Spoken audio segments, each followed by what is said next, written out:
నమస్తే. Welcome to our channel. Senior journalist Damu Balaji గారున్నారు. వారితో మాట్లాడదాం. సార్ నమస్తే సార్. నమస్తే. సార్ నిన్న సినీ ఇండస్ట్రీ మొత్తం వెళ్ళి అంటే కొంతమంది ప్రముఖులు వెళ్ళి సీఎం రేవంత్ రెడ్డి గారిని కలిసారు. అసలు వాళ్ళు అక్కడ ఏం చర్చించారు అనేది బయటకొచ్చి చాలా రకరకాలుగా వినిపిస్తుంది సార్. కొంతమంది ఏం కామెంట్ చేస్తున్నారంటే సీఎం రేవంత్ రెడ్డి గారు ఆయన కాళ్ళ దగ్గరికి సినీ ఇండస్ట్రీని రప్పించుకోవడానికి కోసమే ఇది చేశారు అనేది వినిపిస్తుంది. ఇది ఎంతవరకు నిజం అండి?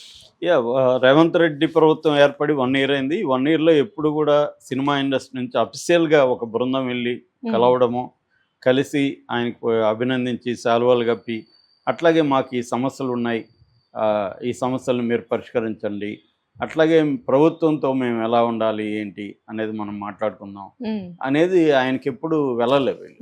ఫస్ట్ టైం ఇది. సో వ్యక్తులుగా కలిశారు. చిరంజీవి లాంటి వాళ్ళు కొంతమంది వ్యక్తులుగా కలిసి సన్మానించడం, ఈవెన్ సినిమాటోగ్రఫీ మినిస్టర్ని కూడా వ్యక్తులుగా కలిశారు. కానీ అఫీషియల్గా బాడీస్ వెళ్ళి కలిసి అఫీషియల్గా అజెండా ఒకటి తీసుకెళ్ళి మాట్లాడింది ఎప్పుడు లేదు. అట్లాగే రేవంత్ రెడ్డి కొన్నిసార్లు ఆయన ట్రై చేశాడు. గద్దర్ అవార్డులు ఇప్పటి వరకు నంది అవార్డులు ఆపేసి ఉన్నారు బీఆర్ఎస్ ప్రభుత్వంలో.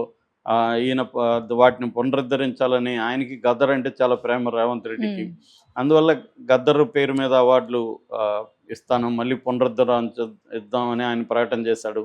సరే, దాన్ని గద్దర్ పేరు పెట్టడం వాళ్ళకి నచ్చకపోవచ్చు, కానీ ఆయనతో మాట్లాడాలి, ఆయనతో కలవాలి. సార్ గద్దర్ పేరు మాకు ఇబ్బందిగా ఉందని మాట్లాడాలి, ఏదో ఒకటి చేయాలి, కానీ నెగ్లెక్ట్ చేశారు, పట్టించుకోలేదు. అట్లాగే ఈయన ఇంకొన్ని సార్లు ట్రై చేశాడు ఇండస్ట్రీని. ఫర్ ఎగ్జాంపుల్ డ్రగ్స్ టైంలో డ్రగ్స్ క్యాంటీగా మీరు క్యాంపెయిన్లు చేయండి, ప్రజల్లో అవేర్నెస్ పెంచండి అని అడిగాడు, ఎవరు ముందుకు రాలేదు. ఇలాగ అంటే వ్యక్తిగతంగానూ తను సీఎం అయినప్పుడు ఎవరు వచ్చి అభినందించలేదు. ప్రభుత్వ పరంగా కూడా సినిమా ఇండస్ట్రీ నుంచి ఏ రకమైన తోడ్పాటు కానీ కోఆపరేషన్ కానీ చేయలేదు. దాంతో ఈయనకు ఒక రకంగా కోపం అయితే ఉంది. అది అక్కడక్కడ ప్రదర్శిస్తా కూడా వచ్చాడు. మనకి జగన్ దీంట్లో కూడా ఇదే కనపడుతుంది. జగన్ కూడా ఎవరు పోయి అభినందించి ఆయనతో మాట్లాడలేదు సీఎం అయినాక. మామూలుగా చంద్రబాబుతో ఇటు కేటీఆర్తో బాగుండేవాడు ఇండస్ట్రీ, కానీ ఇటు రేవంత్ రెడ్డితో కానీ అటు జగన్తో కూడా లేదు. అందుకే జగన్ కూడా వీళ్ళకి కొంత చిన్న షాక్ ట్రీట్మెంట్ ఇద్దామని ట్రై చేశాడు. వీళ్ళందరూ ప్రత్యేక ఫ్లైట్ వేసుకొని వెళ్ళారు. జగన్ ఈగో సాటిస్ఫై అయింది, తర్వాత ఏవో పరిష్కారం అయినాయి. ఇక్కడ కూడా రేవంత్ రెడ్డి అదే చేసినట్టుగా అందరూ ఇప్పుడు అనుకుంటున్నారు. ఎందుకంటే అల్లు అర్జున్ విషయంలో, అంతకుముందు నాగార్జున విషయంలో రేవంత్ రెడ్డి చాలా హార్ష్గా ప్రవర్తించాడు అనేది ఎక్కువ మంది అభిప్రాయం. నాగార్జున విషయంలో ఫస్ట్ ప్రవర్తించినప్పుడు కన్వెన్షన్ కూల్చివేసినప్పుడు ఆయనకు పేరు వచ్చింది, మంచి పేరు రేవంత్ రెడ్డి. కానీ ఆయన అక్కడితో ఆగిపోయాడు. వేరే వాళ్ళది ఎవరిది చేయలేదు, పెద్దవాళ్ళది ఎవరిది హైడ్రా వెళ్ళలేదు. పేదల మీదకి, మిడిల్ క్లాస్ మీదకి వెళ్ళింది. దాంతో కావాలనే నాగార్జున మీద ఈయన ఏదో కక్ష పెట్టుకొని చేశాడు అనేది వచ్చింది. దాని తర్వాత ఆమె కొండా సురేఖ తీవ్రమైన కామెంట్స్ చేయడం, దాన్ని ఈయన ఖండించకపోవడం. సో అలా ఒక్కొక్క పరిణామమే రేవంత్ రెడ్డి ప్రభుత్వానికి సినిమా ఇండస్ట్రీ మధ్య గ్యాప్ని పెంచుకుంటూ వచ్చి ఇది అల్లు అర్జున్ విషయంలో పీక్ వెళ్ళిపోయింది. ఈయన అసెంబ్లీలో గర్జించాడు, ఇండస్ట్రీ అంతా విమర్శించాడు. అతనికి ఏమన్నా కళ్ళు పోయిందా, కాళ్ళు పోయిందా, అతని దగ్గరికి ఎందుకు క్యూ కట్టారు, తల్లి చనిపోయి బాబు దీంట్లో ఐసీయూలు ఉంటే అక్కడికి ఎందుకు వెళ్ళలేదు, ఇవన్నీ ఆయన ఆగ్రహంగా మాట్లాడాడు. సో దాని తర్వాత అల్లు అర్జున్ని సీరియస్గా పోలీసులు కావచ్చు, ప్రభుత్వం కావచ్చు, అల్లు అర్జున్ దోషిలాగా నిలబడడానికి కూడా తీవ్రంగా శ్రమించారు, రకరకాల పద్ధతులు చేశారు.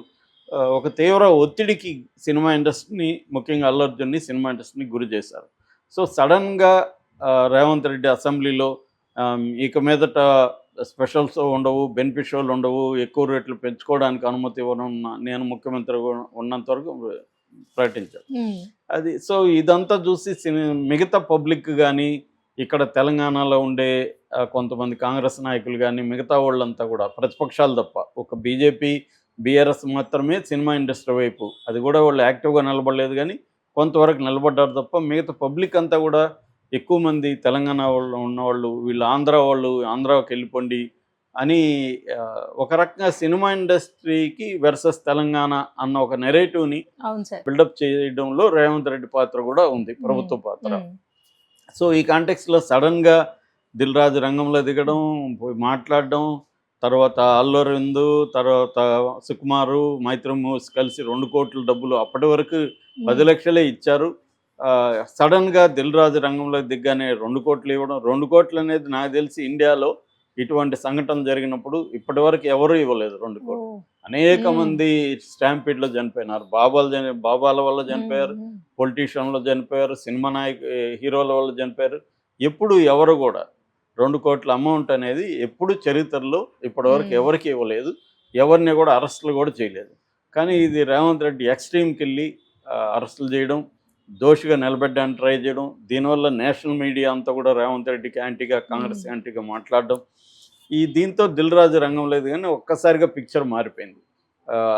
అల్లు అర్జున్ పోయి విచారణకు పిలిపించారు. అక్కడి నుంచి ఇంకా కంప్లీట్గా మారిపోయింది.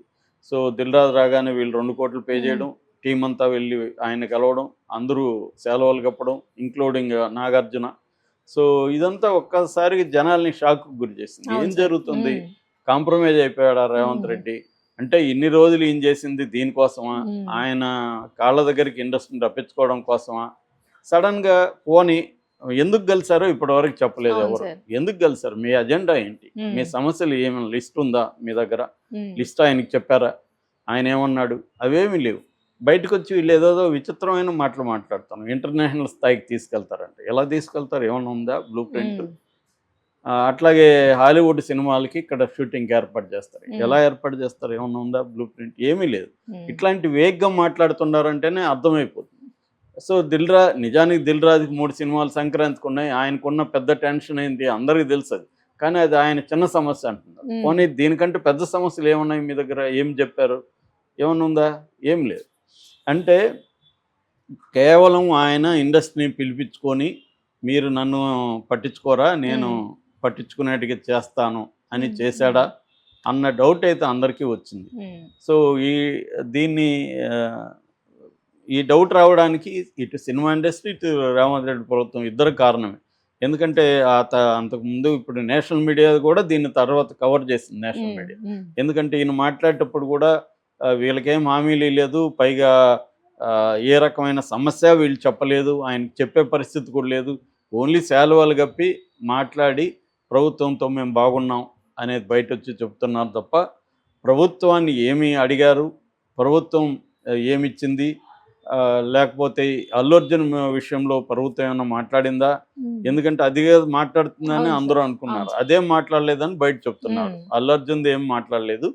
జనరల్గా ఇక మీదట ఏ ప్రోగ్రామ్ చేసినా హీరోదే బాధ్యత అని చెప్పాడు. అది కూడా విచిత్రంగా ఉంది. మ్మ్. హీరో ఎలా కంట్రోల్ చేస్తాడు క్రౌడ్స్ని? అవును కంట్రోల్ సార్. చేయాల్సింది పోలీసులు కదా. మ్మ్. హీరో ఎలా కంట్రోల్ చేస్తాడు? మ్మ్. మళ్ళీ ఏమో బౌన్సర్లు పెట్టుకోవద్దు అంటున్నారు. హీరో కంట్రోల్ ఎలా మ్మ్. చేస్తాడు? అట్లా అనుకుంటే మరి భారతదేశ వ్యాప్తంగా వేరే భాషలంతా ఎలా ఉంది? ఇక్కడ మాత్రమే ఎందుకు హీరో కంట్రోల్ చేయాలి? మ్మ్. ఇట్లాంటి అనేక ప్రశ్నలు ఇవాళ వస్తున్నాయి. అవును సార్. అంటే వీళ్ళకి ఒక రకమైన పొగరు ఉంటుంది. సినిమా వాళ్ళకి ముఖ్యమంత్రులు కూడా మేము కేర్ చేయమన్న పొగరు ఉంటుంది. ఆ పొగరుని దెబ్బతీయడానికే రేవంత్ రెడ్డి పనిచేశాడు మ్మ్. అన్న అభిప్రాయం అయితే జనాల్లోకి అవును సార్. బలంగా వెళ్ళింది. మ్మ్. ఎందుకంటే సడన్గా ఇప్పుడు వెళ్ళి కలవడం ఏంటి? అక్కడే డౌట్ వస్తుంది కదా. మ్మ్. ఇన్ని రోజులు 1 year అయితే మ్మ్.